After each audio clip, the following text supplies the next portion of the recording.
Hello, lovelies. Welcome to the Fat Joy podcast, where we talk each week about how to flourish in an anti-fat world. I'm Sophia, Apostol, a fat professional coach who loves talking to other fat people about what it's like to live within oppressive systems that marginalize our bodies, and how we still dare to have the audacity and courage to reach towards our collective liberation and embrace our joy. Please know this is an adult content podcast, so there will be swears, we will be talking about harms we've experienced, and we will be rebelling against weight stigma, diet culture, fat phobia, ableism, racism, etc. You can get more Fat Joy goodness, including how you can support the podcast, through my newsletter at fatjoy.substack.com. And for episode transcripts, book reviews, and show notes, head to the Fat Joy website at fatjoy.life. I am so glad you're here. Enjoy this episode. Hello, lovelies. Welcome back to the Fat Joy podcast. I am joined by Erica Sosa today. Erica, I just realized I didn't ask if I pronounced your last name correctly. Is it Sosa? That's correct. Okay, yes. Cool. Thank you. Whew. I'm always wanting to make sure I get people's names right. And that was the one question I did not ask you for the 15 minutes we've already been talking before we hit record. Okay. So Erica, I found you on Instagram, which seems to be where I find everybody. And I've been following you for a little while. I love the work that you do. I love how visible you are, how powerfully you show up with imagery and what you're exploring. And I'm really excited to get into it with you. So thank you so much for being here. Thank you for inviting me. I'm really excited about this too. Yay. So Erica, why don't we start out by you telling us a little bit about yourself? Okay. So my name is Erica, as we stated many times. I'm a bridal stylist right now. I am also a body justice educator, an erotic movement coach, and a stylist specifically for fat femmes. I love it. I love it. And in the bio that you sent me, there was one sentence that just really struck me, which is that you are interested in exploring the intersections between fatness, desirability, and visibility. And those three things together, I think, are so fascinating. And we're going to go into it today. Before we do, though, I'm going to ask the question I ask all my guests, which is your relationship to your journey with the word fat. How has this word showed up in your life so far? You're right. Because I heard it when you were talking about it initially, and now here you asked me, I'm like, oh gosh, that is loaded. And right now, it's a word that I embrace and that I use, and I see other people kind of flinch like, oh, I can't believe you're using that word. But growing up, it was definitely used as a term of insult, like the worst thing that I could ever be in my life. It was something that my mom definitely tried to correct by kind of pinching my arms and saying that, you're getting a little fat. My grandparents will call me like gordita, which my parents are like, that's a term of endearment. And I'm thinking, no, it's definitely not. And for a while, I used to just refer to myself as plus size, but that also never felt quite right. It felt like wearing kind of a jacket that's way too big and you're trying to make it work, but it just feels like you're being swallowed whole. And I came to accept the word fat as just a descriptor of my body when I actually started listening to Maintenance Phase, the podcast with Abby Gordon and Michael Hobbs. And I thought to myself, fat is simply a descriptor of my body. It's how my body stores this energy. And some people store their energy through muscle. Some people store their energy in different ways. And mine just happens to store it in fat. And, I take after my dad's side of the family. Why wouldn't I want to embrace my heritage, my body, all of this? And why would I want to let anyone else define the parameters of how I define my body? Okay, that is so powerful. And also, can we I give a million shout outs to Maintenance Phase on this podcast, but isn't it revolutionary? I love that it directly changed how you feel about that word and allowed you to reclaim it. Mhm. Without any shame too, because it used to be so shameful and almost to the point where I would almost whisper like, I'm fat. Like, Yeah. Yes. y'all can see me. I'm not a ghost. Right? It's like if I whisper it, maybe they won't notice that I'm here in my body. I know it's so, isn't it? It's so amazing to me, like the gymnastics that we do mentally and physically and even tonally, like with our voices to hide something that is very visible or feel like we have to hide something that is so visible, right? Because of the kind of the cultural context around it. I really want to know, Erica, based on what you shared around your family, and I'm always really curious about how the people around us, especially the ones that we know and love us, respond, what the impact is on them as we start to embrace the word fat and fat liberation. And I imagine perhaps what goes along with that is like stopping being the quote unquote good fatty, stopping dieting. In my case, it was really like a rejection of allowing even diet talk around me, So there was a lot of boundaries I started putting up with very mixed reactions. Some people were on board, some people 100% were not. And what was it like for you and your family and friends as you started to really own this word? And also the work that you do in the world is very centering of fat people. So how did that go for you?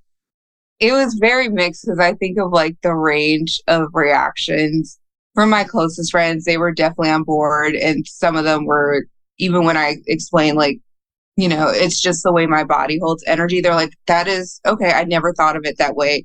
And I would never shame someone for saying like they're muscular or skinny. So they were rethinking their own relationship to fatness. But with my family and my mom in particular, it's been more of a struggle. It continues to be a struggle because she talks about her own body so disparagingly sometimes.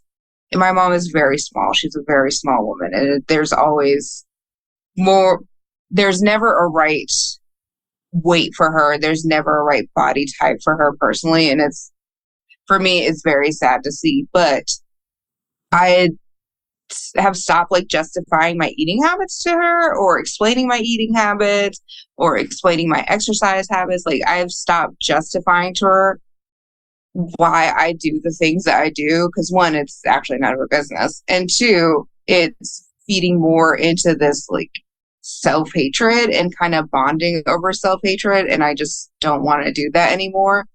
What I've realized more and more as I embrace the word fat, embrace my body, and have stopped justifying my existence is there is a lot of weight talk among my coworkers, and I've mostly had to leave those conversations because it's just not productive. Like, what are we doing here? Like, why are we comparing numbers on a scale when we all know like scales are kind of arbitrary and they don't actually help anything and they don't measure anything? It is just a number that doesn't make an impact on your day to day. But two, I'm realizing like kind of like with people's ages, like nobody knows like what 200 pounds looks like or 250 or 300. Like nobody actually knows what that looks like. And we're just like throwing numbers at each other to rank each other in a very arbitrary way that we can't always control. It's like ranking each other by our ages. Like it's a number that we cannot control. And someone's always going to be surprised for the better or for the worse. And why am I going to give you additional information for you to potentially use against me? Oh my gosh, I'd never thought about it that way. These arbitrary numbers that we use to rank. Oh, well, and especially because you work as a bridal consultant, I imagine, like, I remember when I bought, my first wedding dress, the sizing was very different than regular clothing sizing. And you're doing this custom order and you're like hoping and praying it arrives and fits. Like I see why like coworkers in that space, I imagine that was the coworkers you were talking about, like in that space, there is a real fixation on measurements of bodies, right? It's kind of part of that environment. I wonder, I mean, I have heard from, so many people that workplaces, like especially lunch times for workplaces are fraught, whichever the word is, with diet culture conversations and, ooh, look, I'm being bad today. I'm eating bread or whatever the bullshit diet culture stuff is. But I'm just imagining your workplace with so much focus on size of bodies. It's almost maybe like it's even more in the forefront. Do you think, like, does that feel true to you? It's almost compulsive. Like, I think about because it's appointment based. So there are times where we're just standing in the front, just kind of chit chatting. And I think about how the conversation almost compulsively like gravitates back to body and body image. And I have a coworker who almost every story she tells about like what she was wearing like 5-10 years ago, she would say like, I was much tinier then. And I look at her and I think, number one, you were absolutely gorgeous. I don't know what you're talking about. But number two, that doesn't need to be a prelude to anything. And number three, you're also very small still. So I don't understand, like, why does that need to be a prelude? Like, to me, you kind of look the same, but that's just me. Right. Yeah, like that constant need to like position ourselves. You see me here, but I was this before. Like that's, yeah, why we're so obsessed with that? I don't know, because it's not an indicator other than like your body is processing energy a different way. Your lifestyle has probably changed. You're getting older or whatever. It's just like your body being a body. And I don't understand why that needs to be a daily, I would say daily, but I'm not there every day, but like a shift work talk. Right. Yeah. Every time. I feel like it's, for me, when you're talking about this, it's reminding me of how much our own sense of self-worthiness is tied into how close are we to that top body hierarchy ladder that Sonia Renee Taylor talks about, which is, the thinner you are, the wealthier you are, the whiter you are, the more cis you are as, being cis, being hetero, not being neurodivergent, like all of that. Yeah. And like, so that prelude that your coworker uses is like, but I used to be a rung up on the ladder, so I still get like half points for that. It's almost like that kind of desire to, it's exhausting. I find it exhausting.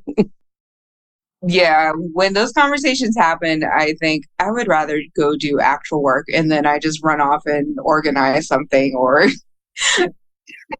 just go organize by style, color, like whatever, just to get away from that conversation, because I'm thinking I'm not going to change. If you're already using this compulsively, one conversation, two conversations, or even like a regular conversation with me saying the things that I just said about like weight and body and all that other stuff, it's not going to change your mind.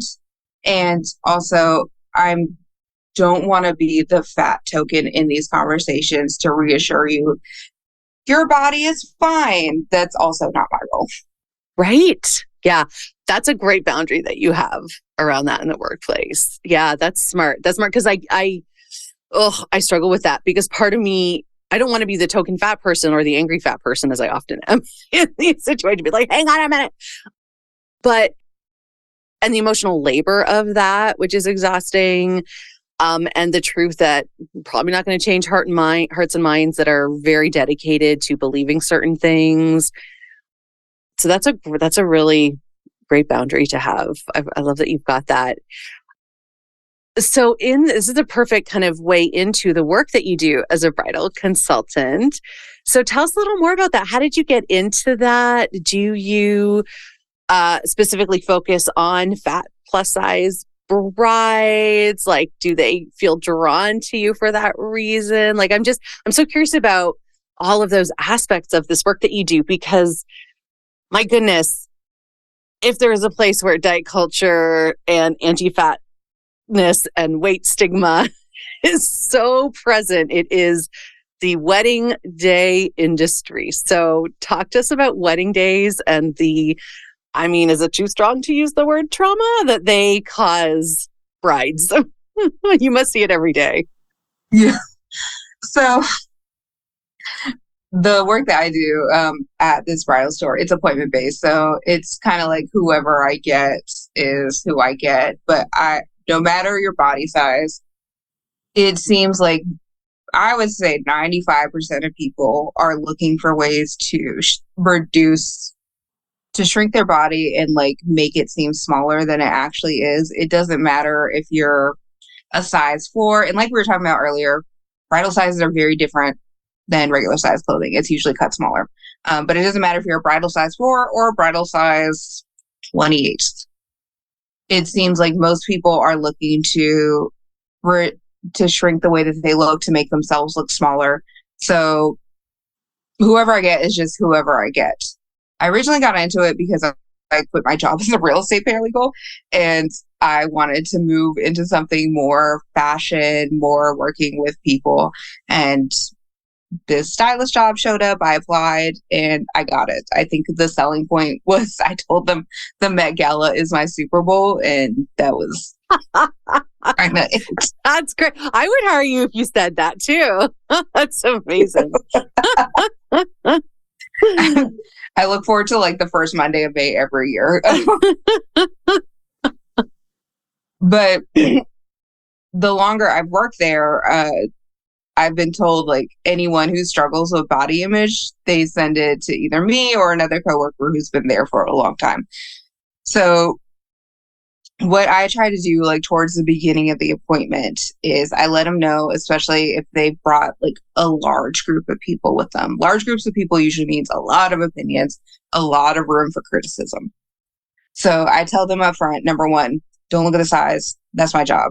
Number 2, bridal cuts very small, like I just said. So it doesn't even matter the size. It just matters like what is going to fit your body. Number 3, whatever dress you pick or whatever dress I help you pick, you're going to look absolutely beautiful in it. It's just about what you feel good in and what you feel comfortable in. And I'll reiterate that point throughout the appointment. Like, you look absolutely beautiful in this dress. However, you don't look comfortable. And I don't really focus on like, this makes you look smaller or this A-line skirt is going to make you look smaller. And I've had appointments where there's someone who is my size or larger, and they'll say, so A-line and ball gown are good for girls like us because they cover the stomach. I'm like, no, not necessarily, because I'm standing right in front of you and I'm wearing like a bodycon skirt and very fitted clothes. So I'm not trying to hide my body. It's about what you feel comfortable in. And if you're not there yet, if you don't want to wear something form-fitting, then that's fine. You're going to look uncomfortable in your pictures. So let's focus on something that you feel good in and that you feel beautiful in, and that I see you smiling and moving around and like touching the dress and all that. Like, once I see that, I know like you feel confident in this dress. Yeah, I love that. And then the entourage. How can you, I don't know if you can, but I'm imagining, I actually really love, it always surprises me, but I really love watching like those bridal shows like at Kleinfeld's. And I was telling you, and I can't remember the name, and I'll have to look it up, but there was a show where it was a bridal boutique, I think Australia, or was it the UK? I feel like it was Australia, where that was specifically for plus size brides. And there's the 2 women consultants that work there they're both fat. They are bold about their fatness. They are really empowering about exactly what you said. You want to feel like you're most you. You want to feel comfortable. And they actually they'll shut down the people who are with them. Like, no, we don't say that here. So I'm always like, oh, like that's, so I'm really curious if you're able to share about how you have seen the impact of other people, like their family and friends who are there to quote unquote support the bride, and actually they destroy the confidence. Have you seen that happen? I have. I had a bride who came back 3 times. She came once by herself to narrow down her list of choices, came down a second time with her fiance to make sure he liked her choices, and then came with her family. And the first 2 appointments were great, even with the fiance. Like, he was not paying too much attention, but he would be like, yeah, baby, you look great. Like, you look amazing. Da, da, da, da, da. Like, he was very reassuring. But when her family came, I pulled some of all her favorite dresses, and I was like, you look stunning in this. Like, this is going to be a hard choice because you look stunning in all of them. And she was like, she was tall, she was fat, but she was just very stunning. Not but she was very stunning. And her family only really focused on, this makes you look too wide. This makes your shoulders look too wide. You look like a linebacker. Da, da, da. So I usually let the brides like get in and out of their dresses by themselves, and I'll zip them up or lace them up or whatever. But this is like one of the few times I went into the dressing room with her, and I would ask her, how are you feeling? Do you want to keep going with this appointment? That's not true, because you've looked beautiful in all of these dresses, and we tried these dresses on several times, and you look great in all of them. So what do you want to do? Do you want to keep going, or do you want to stop? Oh, I could cry for this bride right now. It was brutal. Like, the moms are usually more critical than the bride is of herself, and it makes the brides hypercritical because they have in their ear someone who's kind of a reflection of all their worst thoughts. Yes. Being spoken out loud in front of a whole bunch of people when the stakes are really high. Mm-hmm. Yeah, exactly. Oh, I mean, talk about the intersections of fatness, desirability, and visibility. Like, that is it. I mean, and the marketing world around weddings has gone bananas. So it is like touted as the most important day and blah, blah, blah.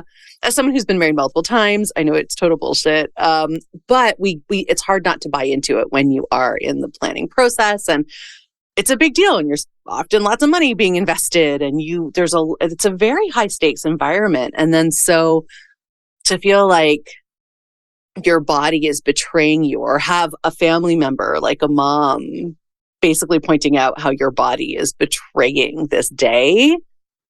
Oh, God. And they always like reassure me. Well, not always, but there are many times where I'm in the appointment, because I just don't do bridal. I do mother of the bride, prom, bridesmaids, and they always, like, when I say, oh, I think we need to go a size up, because the way it's cut, one is cut for women who are 5'9". It's cut smaller. It's cut in certain proportions. So, it's not cut for like someone who's larger up top and smaller at the bottom. So I'm like, okay, so we just need to go a size up, and it could be altered in the skirt and da da da. No, I'm going to lose weight. Okay, well, let's not add that to your to-do list. Let's find something that fits you now. And if that happens in a month or 2 months, then okay, we can exchange it for a smaller size if that's the case. But right now, let's focus on something that fits you, because I would rather you get something that fits you and that you feel great in than you get something smaller.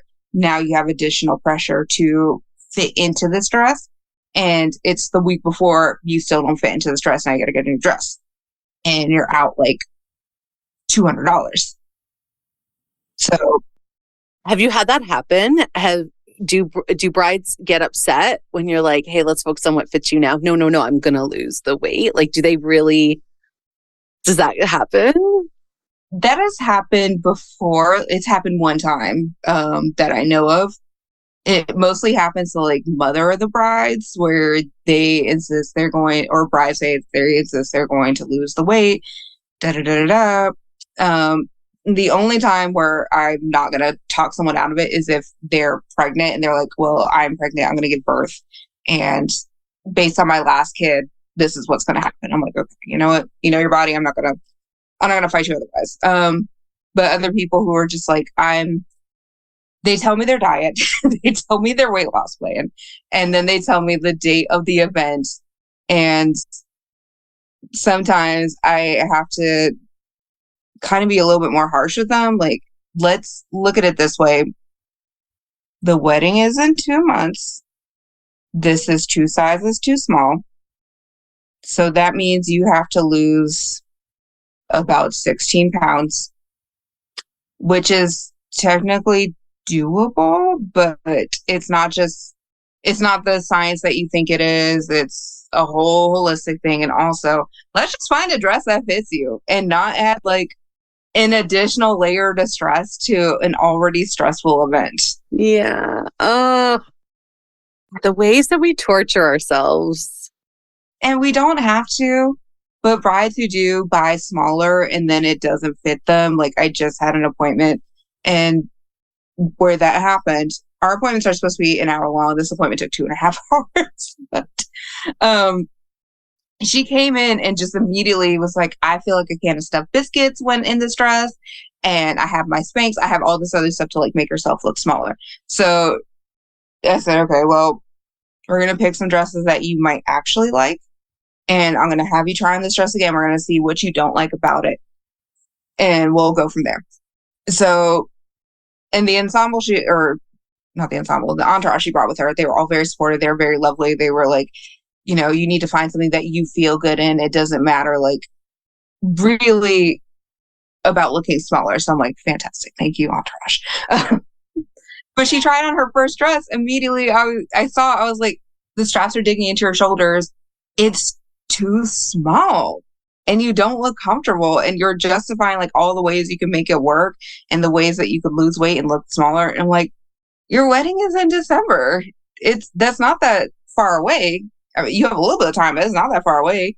And, you know, there are other dresses here that you might feel more comfortable in. And again, the dress is too small. Yeah. Oh, and what's it like for you? I mean, because we were just talking about like hearing your coworkers talk about body weight you have to kind of step away from. But then you have clients who are doing the same thing that you can't really step away from. So what is your approach to keep yourself feeling safe in those situations? How do you manage that piece? Lots of deep breaths, but because like you said, I can't step away from the appointment. But with that bride in particular, I told her, I said, we're going to be here a while. I would not recommend wearing these Spanx the whole time, because you don't know in South Carolina if it's going to be hot or it's going to be cold, and you say you're going to get married outside, and it just feels like you're adding an extra layer of discomfort. So I got her out of the Spanx. So I was like, okay, great. A win. Small wins. Yes. Yes. Small moments of victory. So I really tried to navigate the bridal appointment from just looking your smallest or just looking like perfect, because I think that's what a lot of brides go into their appointments like, I want to look absolutely perfect. But that's not realistic. Even if you look absolutely stunning, you're not going to look perfect. You're not going to look like the paid models in the advertisements that are also airbrushed. I mean, it's like they're not perfect. Like this is why diet culture is so fucking insidious. There is no perfect, and yet we're all striving for it. This thing we've been told, and then we just do gymnastics to try to be this thing that is such an illusion anyway. Oh my God. And then it all comes to a head in your appointments, and you have to like help them through that. Oh my God. That's a lot of gymnastics, Erica. You must be the most patient person. I get that a lot. And I never considered myself patient, but if you look at the reviews of me as a stylist in this store, Erica is very patient. I'm like, okay, I don't focus on like looking perfect or being perfect for this one single crystallized moment day. Even on the day, things are going to go wrong logistically and you're going to be stressed. But in the pictures you pay for that you're probably going to be airbrushed and, posed perfectly, you're not really going to remember all the stress or all the times that you tried to cover up your body and everything. You're going to remember like how good you feel. So in our appointments, I try to go away just from the looks.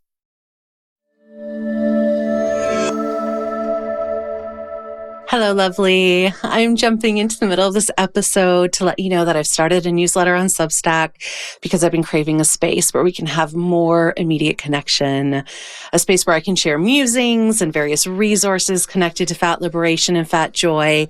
And of course, a place where I can share behind the scenes details about Fat Joy, the podcast, the guests, all that good stuff. As a thank you for becoming a subscriber, you'll get access to 55 bonus videos from guests as they answer 10 rapid fire questions. You can become a subscriber for free, and there's an option to become a paid supporter as well for $5 a month, which will help me continue to make this podcast. You can see all the details at fatjoy.substack.com.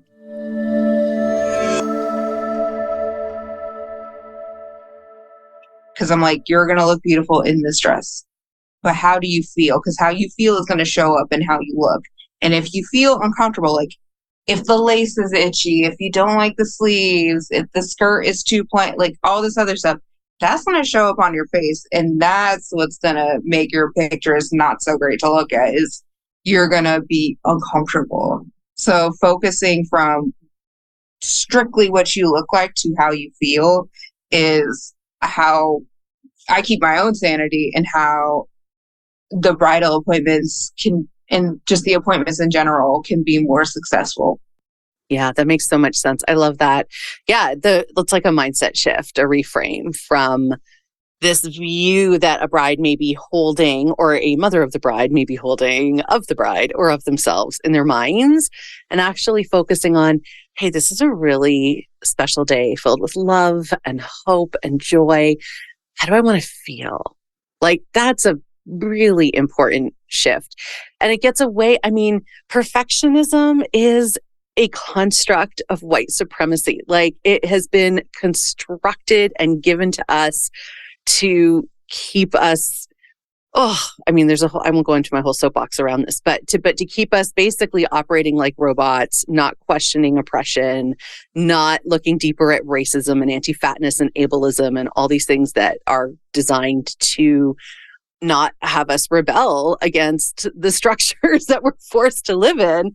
And so, yeah, like not conforming and actually just focusing on, hey, I want to feel comfortable and joyful, and like I can dance at my own wedding, and that my shoes are comfortable, and that I really can be present in the moment. I mean, the day goes by so fast.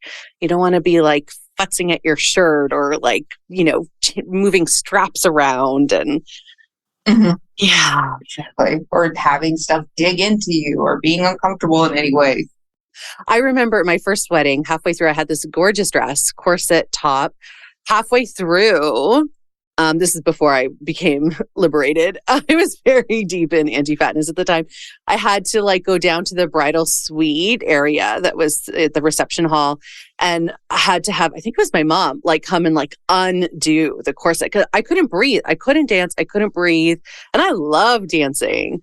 And I remember hearing, I'll never forget, because it was like my number one requested song was an Usher song that I hear in my brain, but I forget the title.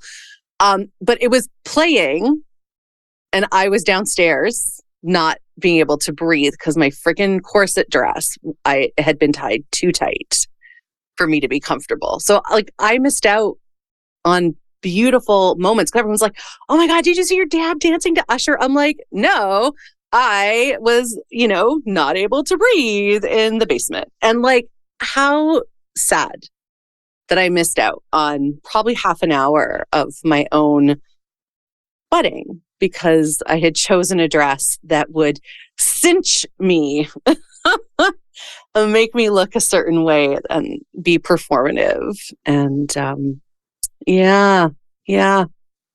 I didn't have someone like you who was like, hey, how about we focus on your comfort? That would have been great. Although I may not have listened. I wonder if that's also something you face. Like people, like I probably would have been like, no, Erica, cinch me in.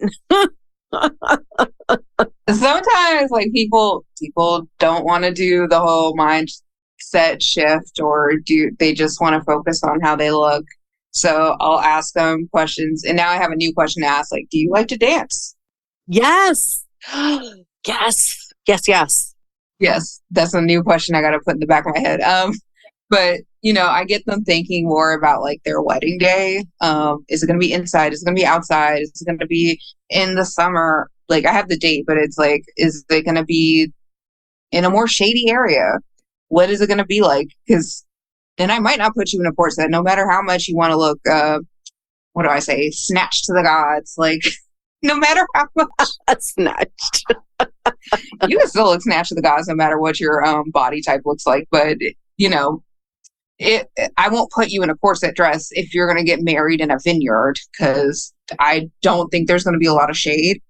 I don't want you to focus on like shuffling your feet around or being like so hot, my dress is like clinging to me, that kind of thing. So, even if it's not questions that are directly like, let's worry about being comfortable, it'll be kind of more insidious questions, but not maliciously insidious. Just like, I'm going to try and get you as beautiful and comfortable as you possibly can be. Yeah, I think that's so important, like having them step away from this like magazine image that's been airbrushed that they have in their minds and more like, okay, let's look. I think that's brilliant. Like, let's look today. The other thing I think about is, I mean, how much did you pay for that meal? Don't you want to enjoy it? Like, you're probably $50 a plate. Like, let's enjoy that salmon or beef or whatever is being served to guests, right? So that was another thing that I really didn't get to do either. That's another thing I have all my brides do is just like, I'm like, you're gonna have to sit down at some point. You're gonna have to sit and like eat. So sit down in that chair for me. And if it's too tight, if I see you doing this or like shifting around, it's too tight.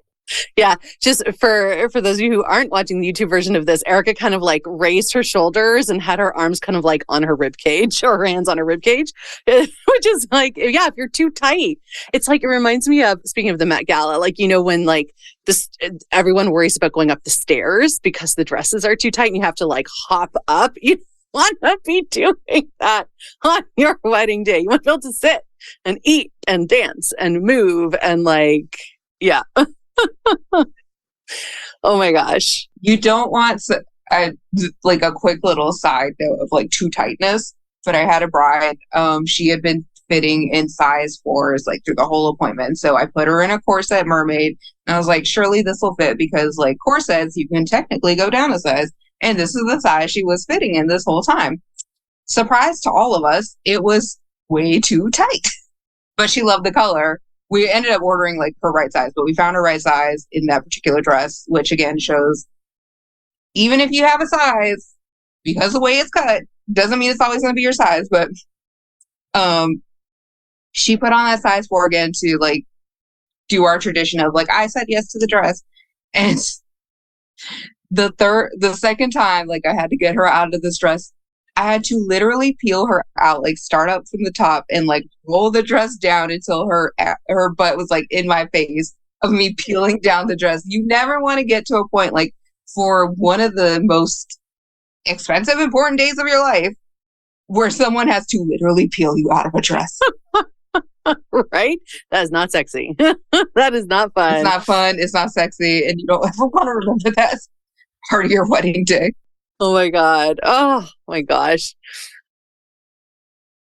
I feel like at the core of everything we've just been talking about is this, the very conflicted, challenging, indoctrinated without our consent view of our own bodies when they are made very visible. Again, coming back to that trio of things that you examine in the work that you do, these intersections of fatness, desirability, and visibility. and how that all gets very high stakes on a big day, like a wedding day. One of the other things that I really am excited to talk to you as well, Erica, about is how what we've just been talking about, like I said, really boils down to how we feel about our bodies, how connected we are, how comfortable we are with them, irrespective of what we're told by all the external influences, and how sometimes we have to really take a stand to find new ways to be comfortable with our bodies. And I think this is the work that you do as an erotic movement coach for fat femmes. So can you tell us a little bit about that work? Because I feel it's so connected. It's like when we are really disconnected from our body, what happens in the bridal store is what happens in the bridal store, right? Like we are just following parameters set by oppression, as opposed to then the work that you do with fat femmes around erotic movement and connecting to their own bodies exactly as they are is so in rejection of that, rebellion of that. And I love rebellion. So tell us a bit more about that work. So I am also a pole dancer. I haven't done it in a while, but I'm also a pole dancer. And in the pole industry, you do not see a lot of fat femmes. I can name exactly 3 of them besides myself that you see on a large scale. And during the lockdown part of COVID, I got more into, I was by myself. I didn't really have like a whole bunch of people in a studio with me that I can look and see, well, they're getting that move so quickly, like inverting themselves and climbing up things that, if you don't have more weight, it's easier to do. So I didn't really have other people to compare myself to. And I also didn't have a pole. So I had to do more dancing, like floor work dancing. So dancing on the floor, or dancing around in a room by myself and being instructed by another person. And it allowed me to, and I took more workshops that were just like about connecting to your body, like, touching like your arm as you move, or, letting your head guide your movement. It was more about like, what is your body doing in the movement? So it wasn't so much about how I looked, it was about how I felt. And when I would watch the videos back of myself, because I always recorded myself, it was like, this is truly one of the hottest things I've ever seen, because I was so present in my body. And being present in my body allowed me to appreciate it. It allowed me to move. It allowed me to explore different pathways of movement. So as I started, my blog and looking towards my business, I wanted to incorporate that more, focus specifically on fat femmes, because we're so neglected. We're so used to being told in movement spaces of, just push through it, or maybe this move isn't for you, without being offered any modifications or any new pathways to get to that same movement.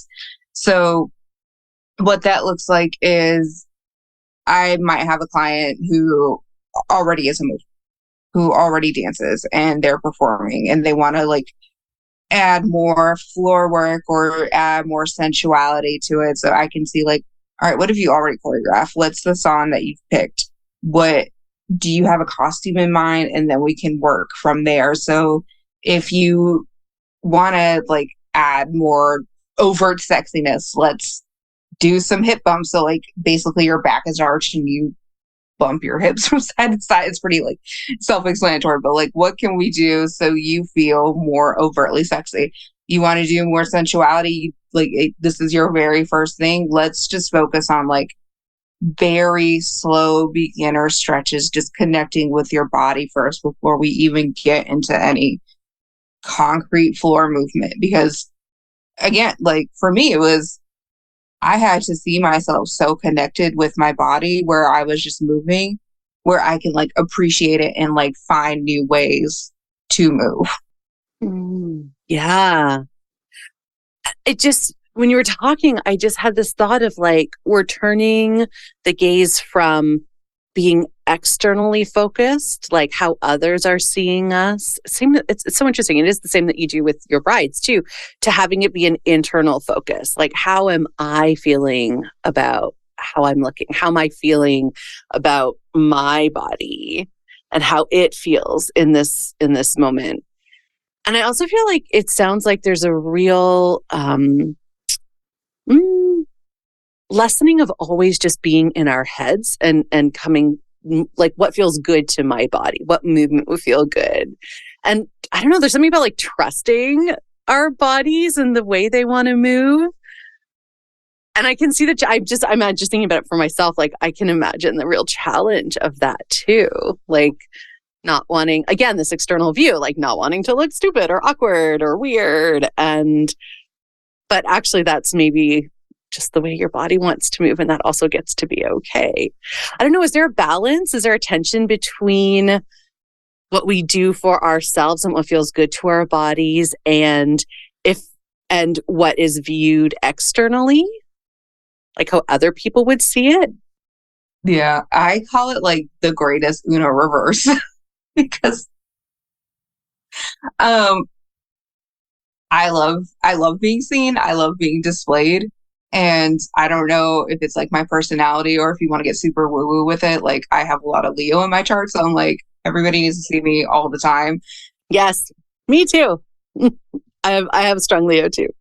So you get it.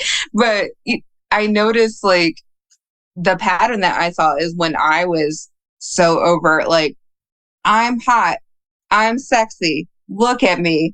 People would be like, oh, I'm looking at you and you're right. You are hot and sexy. So, but I was like feeling it more. It wasn't a performance. Even if I was like doing like performance like things, it wasn't a performance. It was truly me being like, I'm hot. I'm going to put on this bikini and pose by the pool because I'm hot. I'm going to dance in the skimpiest outfit I can think of because I'm sexy and you're welcome. You know, it was truly like I was feeling it. I was embodying it. So it is indeed like the biggest Uno reverse that I could ever tell other people. Like, you want people to think you're hot, you really have to believe it.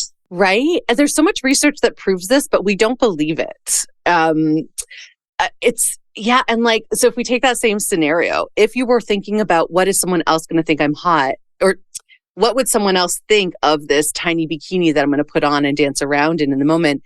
Would your brain or your inner critic get in the way and be like, oh, I probably shouldn't wear the bikini? Like, would you actually behave differently if you went with just what your head thought? Mm-hmm. I usually do. And even that, like, because I do this work, I'm so visible about it. I'm so visible about flaunting myself. But I also acknowledge, like, I still have that inner critic, even though I celebrate my body as is. I love my body as is, and I don't want to change it. I still have that inner critic of, ugh, my stomach is hanging down a little too low. And I'm like, okay, like, who cares? That is, I also now have the tools to refute that pretty quickly. Like, who cares? And people who are going to criticize it, one, why are you taking time out of your day to criticize me? Two, you found me. Three, you watched the whole thing. So what are we doing here? You know? Right? Do you have tips for people? Like, what are maybe your 3 go-to ways of dealing with your own inner critic? Like, what would you tell people who are listening who want to get a little bit of your confidence, a little bit of your like, oh, I'm sexy in my own body vibe? What would you tell them to do? I think one of the first things that I did is I gave my inner critic a name, and it was like the douchiest white guy name I could think of. And it goes back and forth between Kyle and Brad. And I'm like, right? Do I really care about what Kyle or Brad thinks? No. Can I just say that is a legit technique to personify your inner critic so that it's not this like big scary voice. It's like, Kyle, shut the fuck up. Like, it's totally changes it. Yeah. I love that you did that. Yeah. So everyone listening, give your inner critic a name, build them as a character, make them less scary. Like, what doing that makes them less scary. They could still be the monster that you feel they are. But yeah, that's a legit way to de-escalate the scariness of our inner critic. I love that. Kyle, Brad. Like truly like the worst names I could think of. So like if you have an ex that you can't stand, boom, inner critic. Don't give them the satisfaction of being right. Yeah, yeah. I love it. I love it. That's so good. What else would you suggest to people? So, and this is like you kind of have to be like in this mindset already of like I'm hot and I know it, but I I have a lot of selfies, I have a lot of videos. So if my inner critic, if Brad just will not shut up for some reason, then I have like photographic evidence of you are wrong. Because if I'm all the things that you're saying that I am, then how could I do this? How could I look like this? How could I move like this? You are wrong. Like I have the evidence to prove it. Yes. That is so great. It's like fighting the logic with logic, it's like, prove it. Oh, yeah, here we go. Here are 10,000 photos of where I'm smoking. Yeah. Oh, I love that. And that you have them readily available for you. That's so good. Exactly. And then if you have the time to do this, the last thing that I do if I'm not feeling, and it's not even an inner critic thing. Like sometimes I just feel like blah. And that like maybe it's too hot outside or maybe I didn't get enough sleep, but I want to feel good is and even right now like I did that because I'm a little tired. So I put on an outfit or a dress like I need a special occasion to go to this kind of place. So right now I have like a little red mini dress on and it's fun, it's sexy, and I just grabbed some coffee this morning and it lifted my mood up a little bit and I'm like, I'm hot, you're welcome, and went about my day. I love that. Right? There's like a bit of a ritual piece to that. Like, let me put something on me or in proximity to me that helps give me that boost, that helps create the feeling that I want to feel right now. Yeah, I love that. I do that a lot with jewelry. Like right now I'm wearing my big gold, or probably brass, I don't know. But like, what's this name of this plant? Monstera? Plant leaf? Monstera? Yeah. And like my lapis lazuli huge ring. Like for me, jewelry really does it. But it's like where we have these like touchstones or totems, or like you said, like the dress, like, yeah, like the sexy red dress, mini, no doubt, no less, right? Like, and how that gets to, and I think how that gets to help us. But I think what you're speaking to, Erica, that I think is really powerful, and I just want to underscore for people, is that you're doing it intentionally. It's not an accident you put on this dress. It's not an accident I chose this ring. Like when we can shift and choose intentionally to feel how we want to feel. And that, like, to me, that's where the power of our lives can live, is in that choice. Mm-hmm. Everything is very intentional. And I used to really like, even just in walking around, like hunch my shoulders in, like do whatever I could to be like, I'm so sorry, I'm taking up space. And I wouldn't like pull my hair back if it was too hot, because how dare I show the roundness in my face. But sometimes the outfit calls for updo. Sometimes it's just too hot to wear my hair down, or to not wear shorts and a tank top. Like I made it so intentional about my choices that I've stopped apologizing for my body or how much space I take up. I mean, hell yes. Amazing. I feel like that goes perfectly into the final question, Erica, which is around joy. Like, what's your relationship to joy? How do you choose it? How do you intentionally bring it in? So, and this feels like a little bit more loaded question because I'm like, I work so much in retail. I'm so tired all the time. But it really is like in the styles that I choose. So I choose styles that are going to highlight my body, that I feel good in. Unfortunately, I have to wear a lot of black now. It's just dress code. But like, I still choose like bodysuits because I look sexy in them. I choose like mini skirts because I'm like, I have great legs, and I look, even when I go to work, I should still look good and I want to feel like I look good. And when I have off time, like there's a pool outside of my apartment complex and I wear bikinis that I want to wear or bathing suits that I want to wear, I've stopped like thinking about my body as a political statement or something to apologize for. And I just style it the way that I want to style it. So, and I'm not always like big and like, look at me. Sometimes I want to be more understated and I style it that way. Just whatever makes me feel happy and comfortable is what I'm going to pursue. And whatever makes me feel appreciated. And it doesn't always come down to like how I look. It's mostly like, how do I feel? So if I don't feel so good and I want to feel real connected to my body, maybe sometimes it's just taking a shower and picking out my favorite Bath and Body Works lotion and just taking the time to put that on. Yeah. Yeah, absolutely.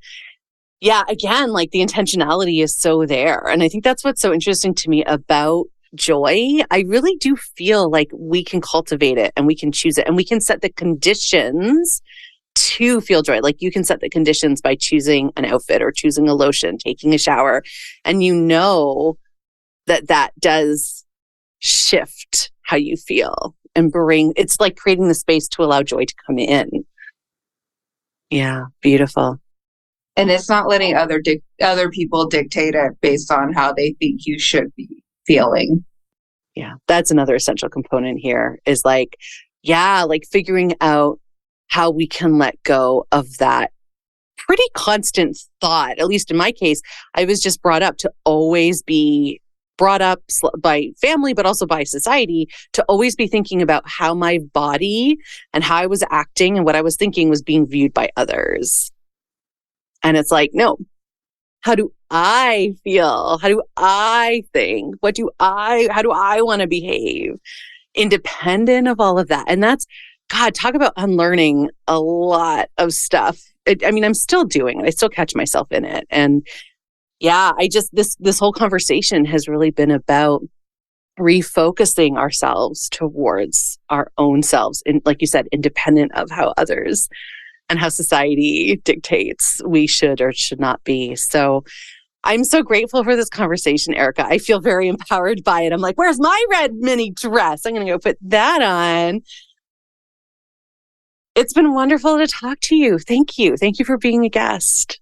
Yeah, thank you for inviting me. It's been so fun and the time flew by like that. Right? I know it does. I always feel like I'm like, oh, could I have a 5-hour podcast with each guest? We'll have to have you back. Yes, for sure.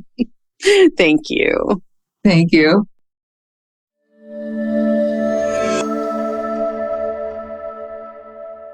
Before we go, I'd like to read a poem because poetry can reach our hearts in a different way.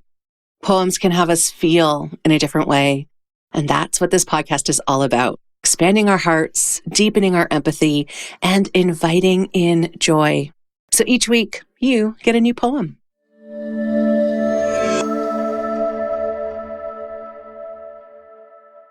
For this episode with Erica, I chose the poem Freedom by Langston Hughes.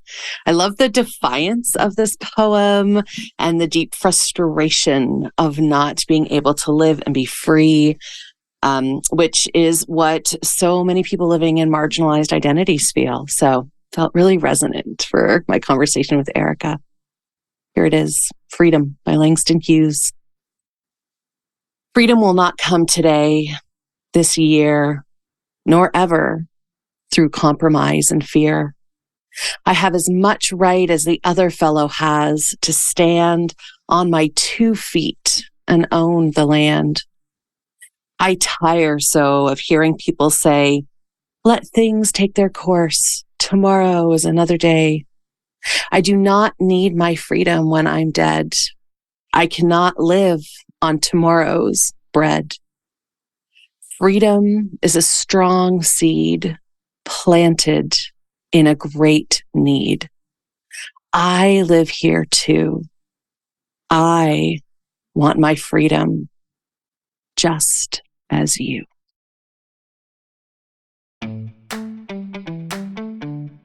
Thank you for joining me today. My hope is that you're feeling a little less alone and a little more seen. So until the next episode, you can find me on Instagram at fatjoy.life, on YouTube at youtube.com/@fatjoy, and on Substack at fatjoy.substack.com. And please do check out the episode notes for how you can connect with my amazing guest and for the links to the poem. All right, lovely. I am sending you off with my best wishes for an abundantly fat joy day, and we'll talk again soon.